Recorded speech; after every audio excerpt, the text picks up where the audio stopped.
Hey everyone, and welcome to my rendering of a Draw My Life video. I saw these things on YouTube the other day, and I thought it'd be interesting to try one myself.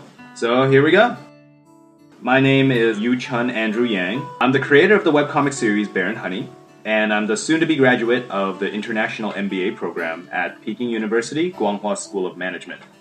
My family comes from Taiwan. It's the home of the papaya, the star fruit, and it's also the home of some of the best fried chicken you'll ever have.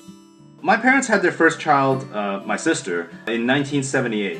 And the next 10 years to follow, my parents tried to have a baby boy, but after trying for a few years, the doctors actually told my parents, due to a medical condition, it wouldn't be possible to ever give birth again. So when I finally did pop out on August 18, 1988, my dad couldn't wait to rub my birth certificate in the doctor's face. My unlikely birth actually occurred on one of the luckiest days for Chinese people. You see, Chinese people really like the number 8, and I was born in August 18th, 1988. Growing up, I lived in a family of 6, consisting of my dad, my mom, my sister, my 2 grandparents, and myself. But my parents were always at work. My sister was 10 years older than me, so we didn't have a lot in common. So I ended up spending a lot of my childhood playing by myself. And I really got into drawing. It was a really great way to explore my thoughts and kind of just be creative in general. Back then, my dad worked as a teacher, and he made just enough to kind of get by. But then, a few years after that, he decided to get into business and started working in international trade. And my parents saved up enough money to move to Toronto, Canada.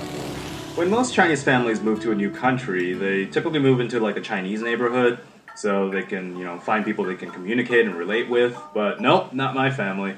Instead, my parents chose to move to a Jewish neighborhood. I don't even think they knew it was a Jewish neighborhood. I think they just wanted to kind of, blend in with white people or something. I had a tough time blending in too, especially at school. I didn't know any English at all. But actually, you know what? That's not true. I knew 3 words. I don't understand. But not knowing any other words meant that even if people explained themselves, I couldn't understand them. So I remember anytime anyone came to talk to me, I would just go, I don't understand, I don't understand, I don't understand, in a loop. But, not knowing the rules of the schoolyard and not being able to ask for help, I was kind of painted as an easy target for bullying. Eventually my mom caught wind of this and signed me up for Taekwondo class to kind of teach me self-defense.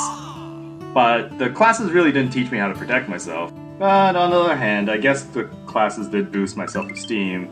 My grades were pretty terrible during this time too. Not really understanding what the teachers were saying pretty much meant I didn't know what was going on, and I didn't even know we had to hand in homework until the teacher wanted to collect our books.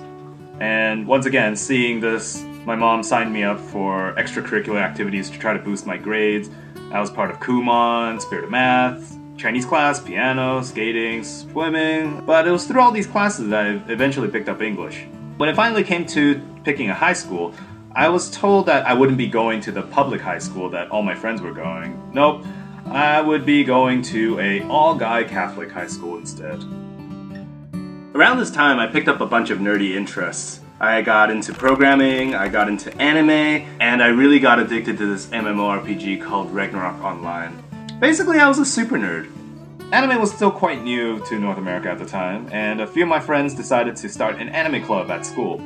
So we gathered weekly and we would watch whatever anime we could find.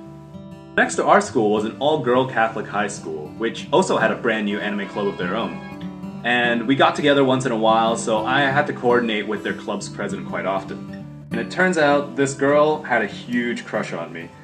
She would bake me cookies, write me letters, and even come to our school's anime club meetings.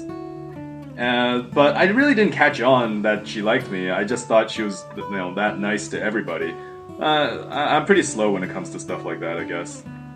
The last year of high school, my school gave us personality tests to kind of help us figure out what career path we should be set on. But these tests actually left me more confused since I fell dead center of their charts. So when it actually came down to making a decision, I just made the safe play and chose something that my employers would care about, like engineering. My father was so proud. Eventually I got to my senses, and I figured out that the girl from before, she really liked me.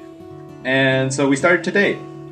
Her name was Yuki Ing, and our names together made yin and yang. It was like some sort of divine providence.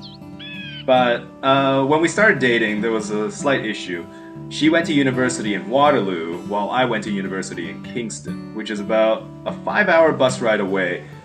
So we spent a lot of our times talking on the phone or on MSN Messenger. And online, we'd call each other by our nicknames. She'd call me Bear, I'd call her Honey. And the nicknames kind of stuck with us, and it became the names we'd use in our webcomic for the years to come. Juggling a long-distance relationship, schoolwork, and a social life was really tough. There was never enough time for all three. So a lot of my university years I spent caged up in the computer lab and forgoing whatever social life I had.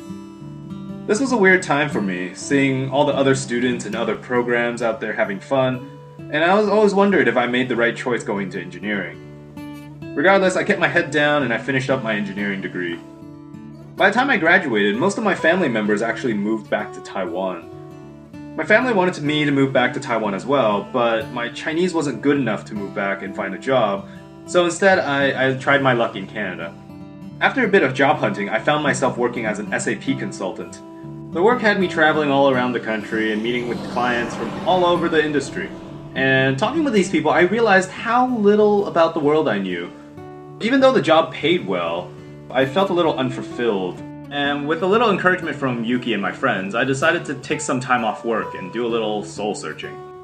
While catching up with one of my university friends, he went on and on about China's booming economy and the different opportunities happening there, so he convinced me to take a little trip there just to see what it's like for myself. And a few months later, Peking University gave me their acceptance letter, and Yuki and I were on our way to an adventure halfway around the world. After actually getting to China, it was kind of scary at first. We didn't have any friends or family, and not to mention, China's first impression's a little rough with their smoggy air and overly crowded, well, everything. However, these things were new, and we opened ourselves to new possibilities, and we had to start from scratch a lot of the time. A lot of the times early on, we'd still have to order from picture menus, because otherwise we'd have no idea what we were eating, and in China, it could be anything. The washrooms in China also took some getting used to. The toilets here are, for the most part, squat toilets. And the first time using one of these, it felt a little unsettling. On the flip side, the MBA program at Guanghua was really great. It had world-class professors leading the lectures, it gave us the opportunities to work with big-name companies like Siemens and Alibaba, and also had guest speakers from all over the world to give talks on campus. I was pleasantly surprised at how nice the campus was. It was kind of like a pocket of nature tucked away in Beijing's concrete jungle. It even has its own lake. Yuki and I would actually take leisurely walks along Weiming Lake just to relax and unwind. I guess I shouldn't be surprised it's so nice. I was told that at one point this was the Qing Dynasty's imperial gardens. The MBA program was also a great way to meet new people. After just spending 1 year in this program, I was sure that anywhere I traveled there'd be a familiar face to enjoy a beer with. Whenever Yuki and I had some time off for holidays, we would take full advantage of our visa and travel all around China. We went to Qingdao, famous for their beer, and we took a factory tour. And we were able to taste beer straight from the barrel. Oh, and we also went to Shanghai, that was also a blast. We got to experience China's nightlife scene there. Having a drink with friends, looking down the Bund was definitely a must-do. We also had a meal of a lifetime in Guangzhou. In southern China, they're known for eating everything. And if you can imagine it, they probably have a restaurant that serves it up. Beijing itself also had a lot to explore. And we made it a habit to go somewhere new every Friday just to discover new areas we haven't been to yet. We went to places like Wudao, which is like the center where all the neighboring universities go to party. And places like Sanlitun, which is surrounded by foreign embassies, and is a great place if you want a slice of Beijing nightlife, and it's also surrounded by a bunch of great restaurants. During my time in China, I discovered a lot about myself. With all my new experiences, I have a whole new attitude about the future. I'm not as concerned about where I want to be now. I think it's about the journey and not the destination. I feel like I'm well prepared to handle anything life has to throw my way, and I can't wait to discover how the next chapter of my life will unfold. So thank you so much for watching this Draw My Life. And if you want to see the rest of my journey, you can find me on my webcomic, Bear and Honey.